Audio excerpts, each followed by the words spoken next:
the morning news. And like, you know, I mean, it's very beautiful. They have that research. So what, so I'm thinking is like, how do we like do Three windows, right? and one And we're in a place where people like that. Because we're in our age, if you go to city meeting anymore, it's like 6 people, maybe. So it's the same 6 people. Yeah. So we're sort of like, we're testing it and it's going well. So, yeah, we got some big events coming up too. We're gonna do night market in the Whitney. So actually, I have a bunch of flyers downstairs, and I can sort of after the service, I can like give the rundown of what's going on. Sure. Yeah. Absolutely. Yeah. I don't think it. Oh. By the way, Jerry, I ordered a new connection for that Focusrite to go into the computer. I'm hoping I found a tutorial online how to get sound out of the Focusrite into OBS. So I'm going to follow that tutorial once I get my stuff in the mail, and hopefully that will solve the sound. Thank you so much. Are you okay with always messing with the camera if it needs to be, or did you want me to sit back here? I'll take care of it. Okay, thank you, Terry.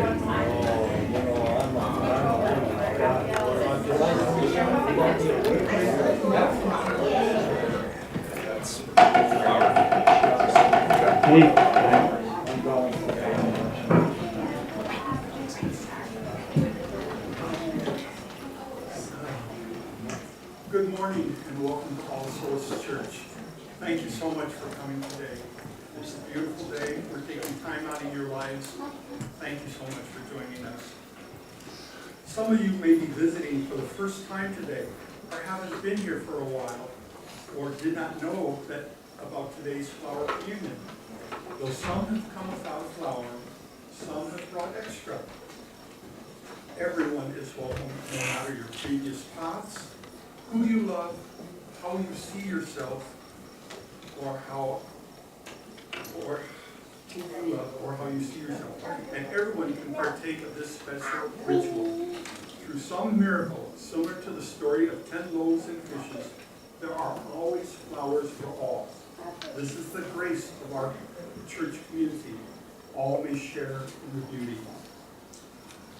There are announcements at the bottom of the order of the service. I'll have you take note of them. The program committee, the board meeting, a big one is on July the 25th. All Souls Church will be serving at the Banquet West. And Sue and Lanny will be drumming up a list for volunteers. It's the 27th, it's Thursday. Thursday the 27th. Yes, Okay, sorry, Eric. Okay, are there any other announcements that need to be shared? Alan?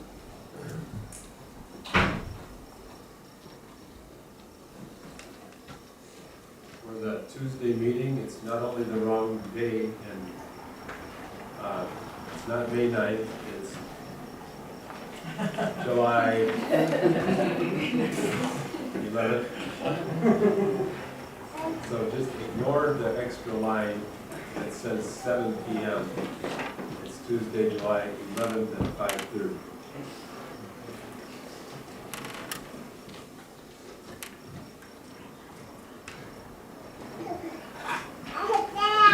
Received an invitation from the Unitarian Universalist Women's Congregation for those women who wish to be associated with that. They are an association of Unitarian Universalists residing primarily within the Mid-America region and with incorporated as such. Their purposes are to facilitate better communications among the Unitarian Universalist women's organizations and individual members. I know nothing more about it. There is I will put a poster up outside and downstairs, and you can the place where you can learn more about it. That's mostly women actually.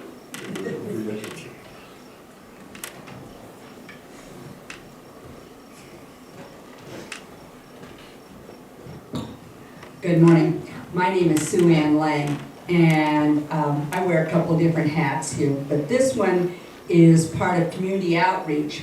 And we are very, very fortunate to have Ann Zimmerman, who is a singer-songwriter from Salina, Kansas, who is on tour again, and she is asked if we'd like to host her, and we've managed to put this together quite rapidly. She will be here Sunday, July 23rd, 6:30 here. Bring yourselves. Alan has said we can come up with the $250, which is what her fee is for two 45-minute song interludes with a 15-minute intermission. If you have a favorite snack, bring it along, because there will be none provided. It will have beverages, but bring your favorite snack and we'll share it with whatever we have here. So again, it is Sunday, July 23rd, 6:30, here at All Souls. It will be enjoyed by adults and kids alike. She's very an accomplished musician. Thank you. Oh, and don't forget about the banquet on the 27th.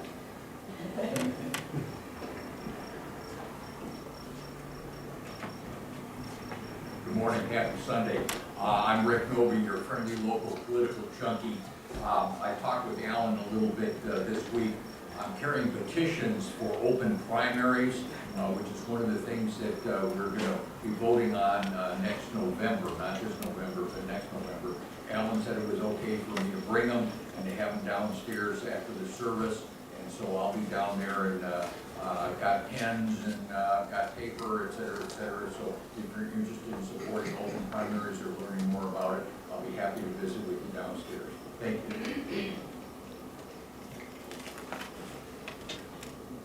Also downstairs after the service, there will be a birthday cake for all those that have birthdays in the month of July, but also to celebrate the 100th anniversary of the Flower Communion. So the birthday cake will be for that too. Okay, I'd like to thank all the people that helped put this together. Mr. Lang, Ms. Flowers, Alan, and all the people working in the background. Thank you very much. Prelude, please.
the chalice. It is a joy to give thanks to the Eternal, to sing thy praise, O thou Most High, to proclaim thy goodness in the morning, to the sweet music of the lyre. I sing for joy in all thou hast done. Would you please join us in the first hymn, number 18, What Wondrous Love.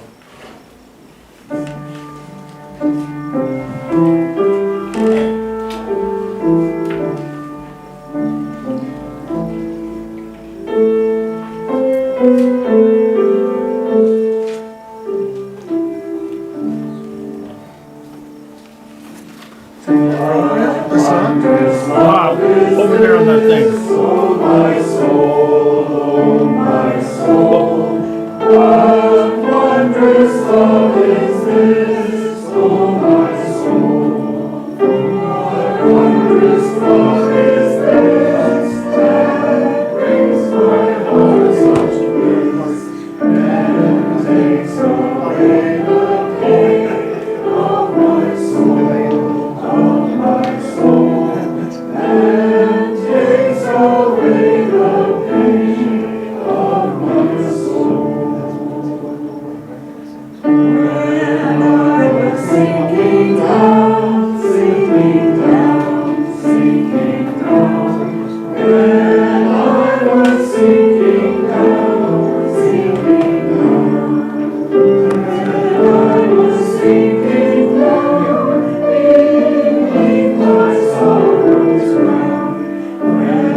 Would you please join me in the responsive reading, number 664, in the back of the Great Hymn Book. I'll start and you can follow up with the italics. Give us the spirit of the child. Give us the child who lives within. The child who trusts, the child who imagines, the child who sings. The child who receives without reservation. The child who gives without judgment.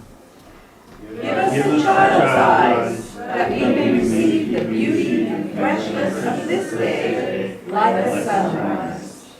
Give us the child's ears, that we may hear the music of mythical times. Give us the child's heart, that we may be filled with wonder and delight. Give us a child's faith, that we may be cured of our cynicism. Give us the spirit of the child, who is not afraid to need, who is not afraid to love. Children, would you like to come forth? Come forward, come on up.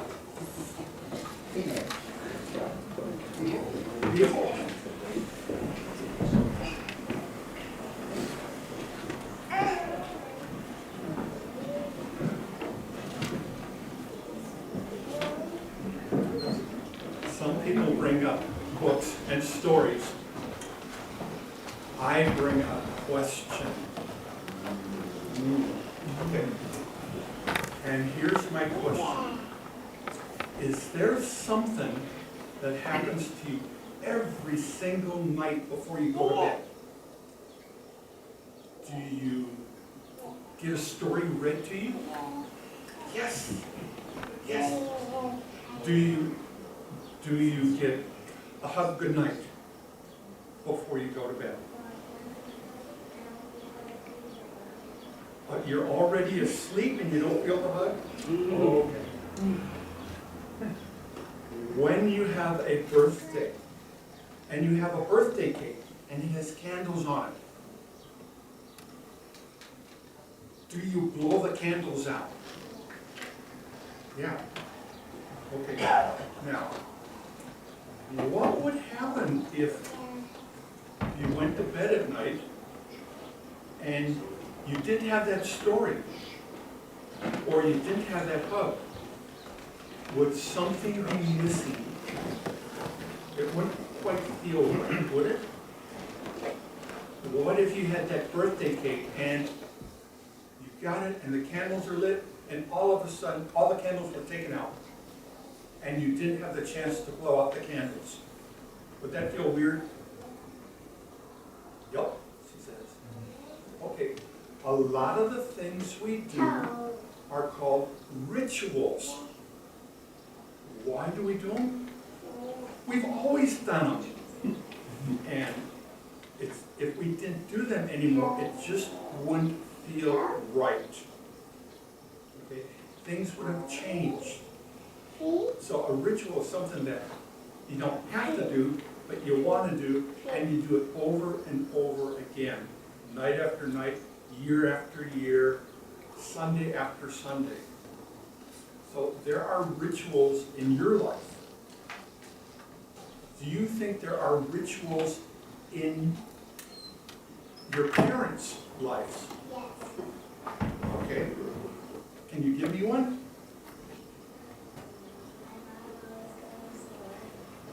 A ritual? She always goes to work.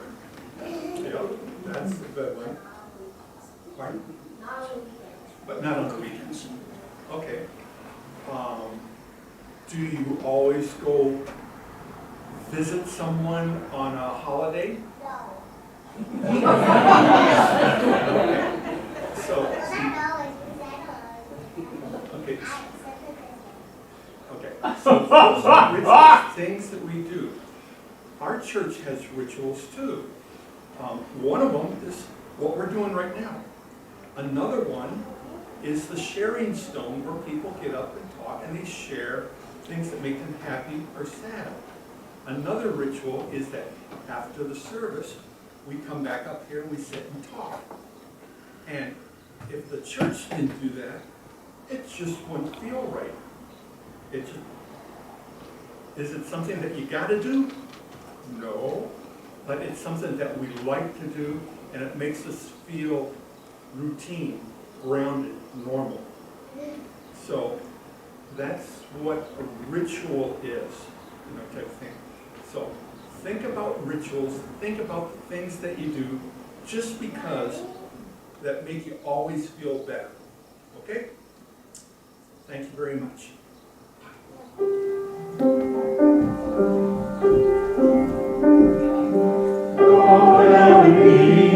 Go now with peace, in the spirit of love surrounding everywhere, everywhere you may go.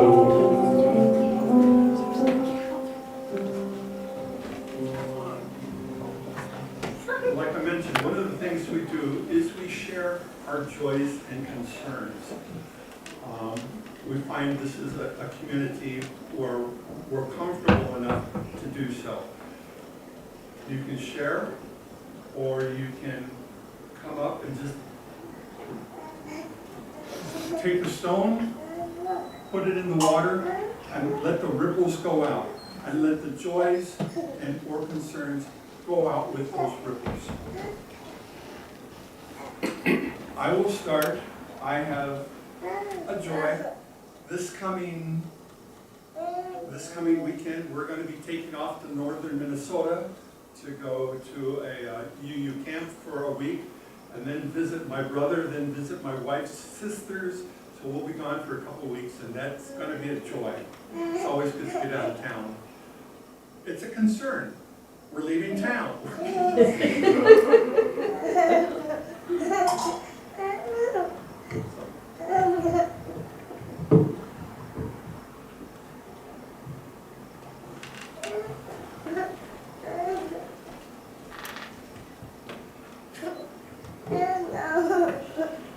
I'm Scott. My wife said I had a story that was interesting enough to come up and tell. I spent every morning this week out picking raspberries. Actually, there's two stories. And just yesterday morning when I was out there, calm morning, beautiful music of the birds, all of a sudden I feel this huge flap of air behind my neck and a thump on my head. Some scratching noises. I wonder if a bird just landed on my head. Then I heard more scratching and I felt a couple pecks. Yep, it did. But I was just going to let him enjoy his company, and I kept picking my raspberries so he didn't feel alerted. And he finally flew off, and I looked up, and it was a robin. And my raspberries have been very prolific this year. I've been picking just the red ones because they're so much more time sensitive than the black ones. I decided to leave the black ones just in case someone came and visited us last Saturday. And I wondered what would happen if they got overripe. Well, now I know. They turn into raisins. Oh. They don't fall off. They stay right where they are, and they just dry up. And they still got all the flavors and all the sugars, so I'm doing an experiment now to see if I can rehydrate them. Because I did find out when they're dry, they don't taste very much. You really have to soak them in your mouth before you start feeling the flavor. But this is what you guys all missed by not visiting yesterday.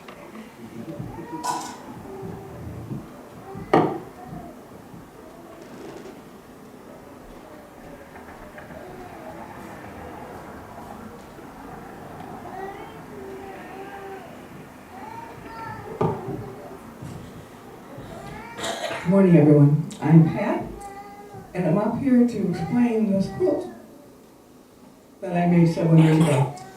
We had interim ministers for a while, and that's the way the Unitarians demand this so that we get the congregation that's used to governing themselves and doing everything themselves learned how to work with a minister. One of our interim ministers was Lori Bushman. And Lori is also a quilter.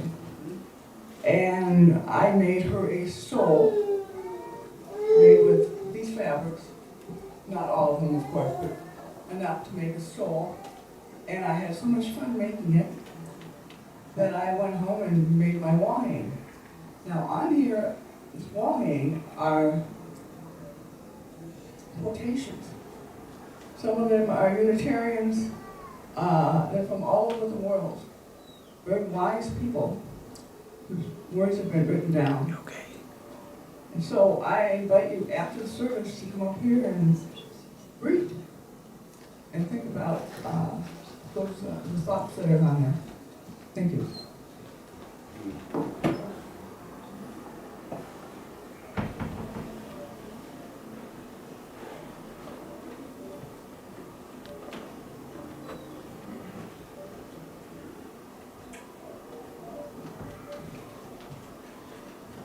This is a concern for my mother who's hospitalized in Hawarden for dehydration. We thought she'd get to come home today, but she texted this morning and said not today.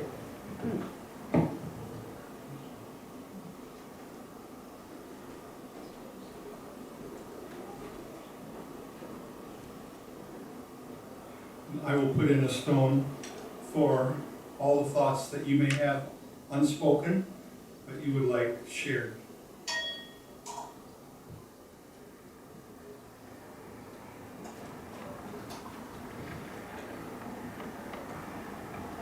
We'll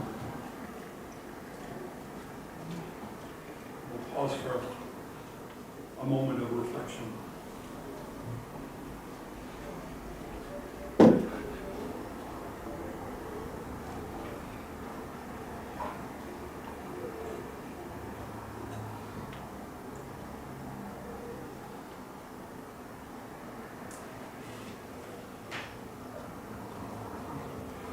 Now, I'd like you to join in the second song, number 8, Mother Spirit, Father Spirit, in the great hymnal. And would you please play the melody through once, because it may be new to some people.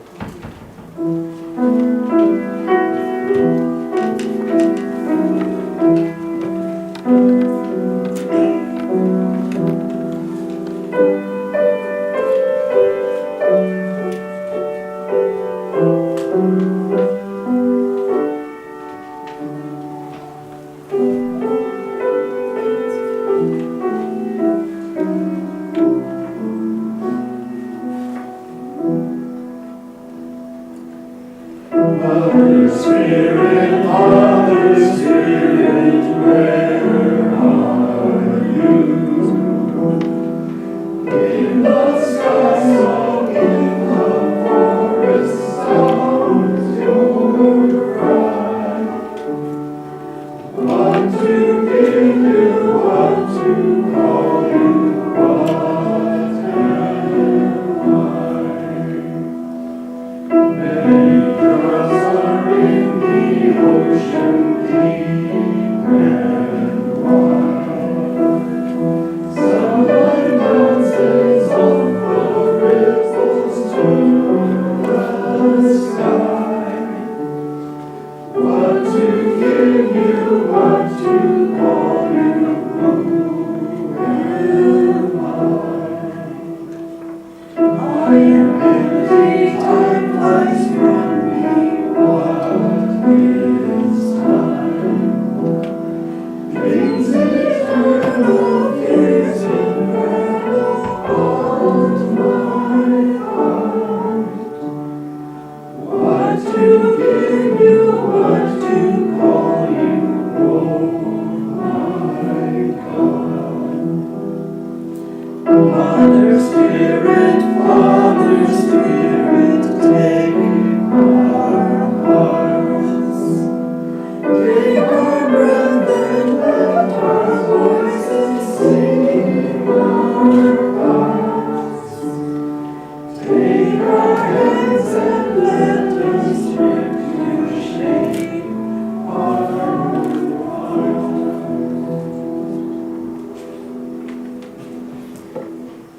Thank you. That song was written, and the words were written by Norbert Chapak, who I'm going to be talking about now. Norbert Chapak was born June the 3rd, 1870, in the village of Radomysl in Bohemia, part of the Austro-Hungarian Empire. He was raised a Roman Catholic, but became a Baptist at the age of 18 and began a career as a minister, missionary, publicist, and composer of hymns. He served a congregation in Saxony for 3 years, moved to Moravia. He wrote in and published religious journals, but his religious stance became increasingly liberal, influenced by the social gospel movement and the study of radical Christian movements in Czech religious history. This is when Chapak first became aware of and interested in Unitarianism. In 1914, at the beginning of World War I, he was advised that he was in danger of being arrested by the Austrian authorities because of his nationalistic and anti-Catholic writings. Remember, he was interested in the social gospel. The social gospel basically said that it's our Christian duty to improve lives now, improve the conditions of the working people, improve family conditions, education, working, help the common people now. Well, that kind of went against the powers in authority, especially against the Catholic Church that wanted to keep things normal. So he was in danger of being arrested. He moved to the United States, and the following year he was tried for heresy by a U.S. Baptist tribunal, but acquitted. And for the next 3 years he was pastor of the first Slovak Baptist church in Newark, New Jersey. So he's gone from Catholic to Baptist, but still as a Baptist he was still stirring the pot. In September of 1919, having come to the conclusion he could no longer be a Baptist, he resigned his pastorate. At the end of World War I, Czechoslovakia became independent and many Czechs decided to leave the Roman Catholic Church. Čapek was eager to return to his native land and play a part in its spiritual reawakening. He and his wife, Maya, decided in 1920 to sell their house. But because of the delay in the buyer's payment, they found it necessary to vacate the house and rent an apartment for a while. While living in the apartment, they encouraged their 3 school-age children to try out various Sunday schools and report back to their parents on what they learned. The church that pleased the children the most was the First Unitarian Church of Essex County in Orange. After the children had attended several times, Norbert and Maya also visited the church and found there not only clear heads, but warm hearts too. They signed the membership book on January 10th, 1921. The Čapek family returned to Europe, and by February of 22, Čapek had organized the Prague Congregation of Liberal Religious Fellowship, and the services were soon drawing standing room only crowds. On June the 24th, the first flower communion was celebrated. On June 24th, 1923, that's 100 years ago. In 1930, the Unitarian Church of Czechoslovakia was officially recognized by the Czech government. Čapek was acclaimed as one of the nation's leading orators. He wrote more than 90 hymns, often composing the music as well as the verses. In 1939, shortly before the German occupation of Czechoslovakia, Maya Čapek returned to the United States to lecture and raise funds for a joint Unitarian Friends program to help endangered refugees and internees. On March 28, 1941, Čapek and his younger daughter, Zora, were arrested by the Gestapo. They were convicted of listening to foreign radio broadcasts.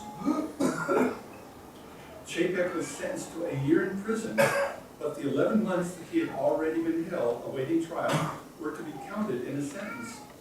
His daughter Zora, who had not only listened to the broadcast, but shared notes with someone else, was given a sentence of 18 months. A Gestapo officer overrode the court sentence and ordered that Norbert Čapek be sent to the concentration camp at Dachau. Return unwanted. He arrived there July the 5th, 1942, and several months later was sent on an invalid transport and evidently killed that day with poison gas, though his official death certificate states that he died 18 days later of a cerebral hemorrhage. No! His wife, Maya Čapek, did not learn of Norbert's death until after the war. She served as a minister in New Bedford, Massachusetts for 3 years. From 44 to 50, she worked for the United Nations Relief and Rehabilitation Agency, helping displaced persons settled in Yugoslavia, Egypt, and Palestine. She died in 1966. I'm going to take a slight detour here. In the Question for All Ages, I talked about ritual. C.S. Lewis, the author of the Narnia series and a distinguished literary scholar, would compare world religions to soup. There were thick soups and clear soups. The thick soups bubbled with mystery, matter, and ritual. Catholicism, Lutheranism, Episcopalianism. While the clear soups blended philosophy, thought, and ethics. Confucianism, rational Unitarianism. The truest religion, Lewis believed, would be both thick and clear, because neither alone could do justice to the fullness of reality. This is why Lewis sought a religion of sacraments and dogma, body and soul, poetry and proposition. A clear religion, one that was cerebral, philosophical, rational, sterile, would never satisfy the masses who required the thick, the ritual, repetitive, and familiar. The regular returning to a common practice on Sunday grounds a person and gives a familiar place to start each week from. the flower communion. In 1922, after returning to Europe, Chapek founded the Prague Congregation of Liberal Religious Fellowship. Initially, the Prague services were entirely lectures. No singing. The singing of hymns, written by Chapek, was finally added the following year. The Chapeks, seeking to add a suitable, thick spiritual dimension to the service, devised the flower communion, which was first celebrated on June the 24th, 1923. Each member was asked to bring a single flower to the service, which began with the flowers being placed in a large vase in the middle of the hall. As explained in his sermon, the flowers symbolized the members, each unique and free, joining together in fellowship and accepting each other regardless of their differences. At the end of the service, each member was to take one flower, just as it comes, without making any distinction where it came from and whom it represents, to confess that we accept each other as brothers and sisters without regard to class, race, or other distinctions, acknowledging everybody as our friend, who is human and who wants to be good. After her return to the United States, Maya Chapek introduced the flower communion in the spring of 1940 to the First Parish Church in Cambridge. It is now widely celebrated by Unitarian Universalist congregations everywhere.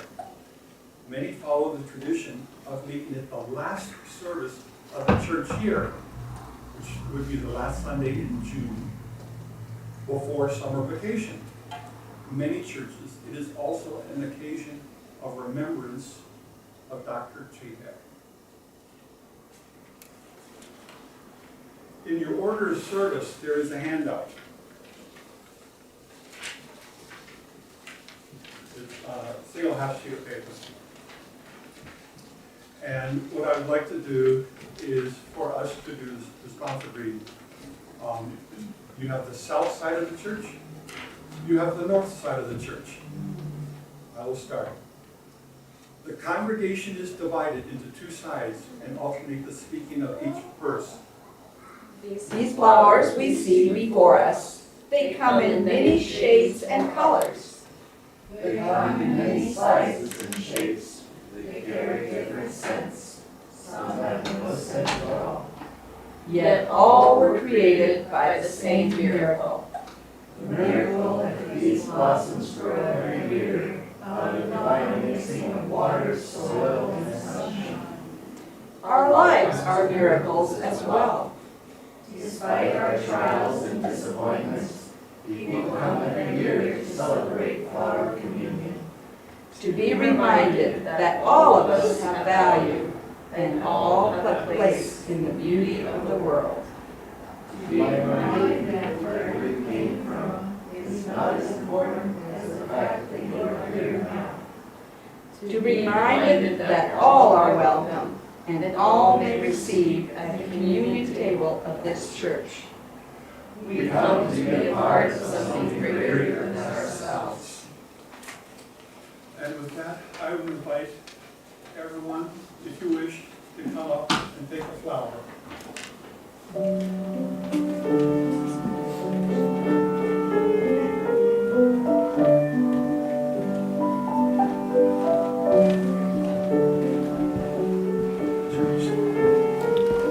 Nice job, Eric.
support the operation of this church. What you may not know is half of the donations that come into play are given to the greater community. In July and August, half of the plate goes to the Banquet West, where we help our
Would you please join in reciting the words in the order of service at the offering?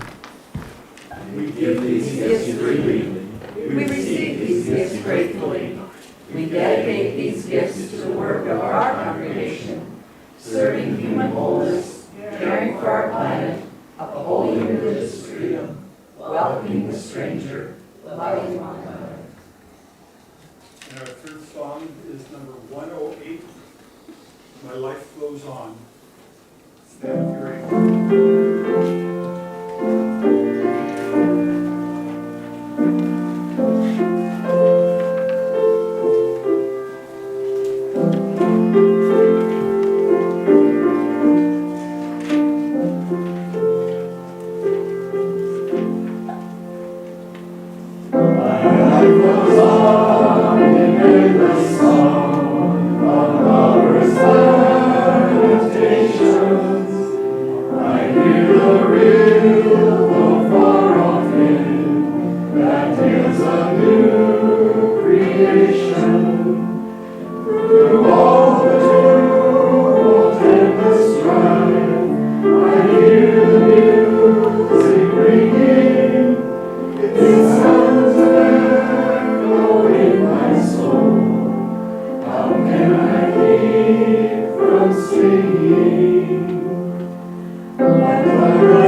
The chalice is extinguished, but the the light goes with us out to the world.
Coffee and cake downstairs, and in about half an hour, like a quarter after or so, if you wish, you can come back up here and discuss the flower communion, the life of Norbert Chaycock, or whatever.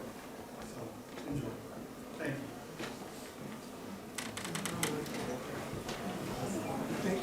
you. You bet. I tried to get one through everywhere.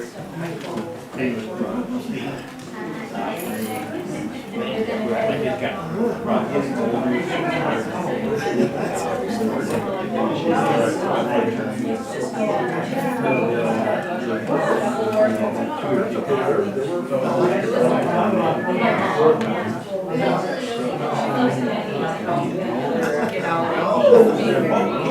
out.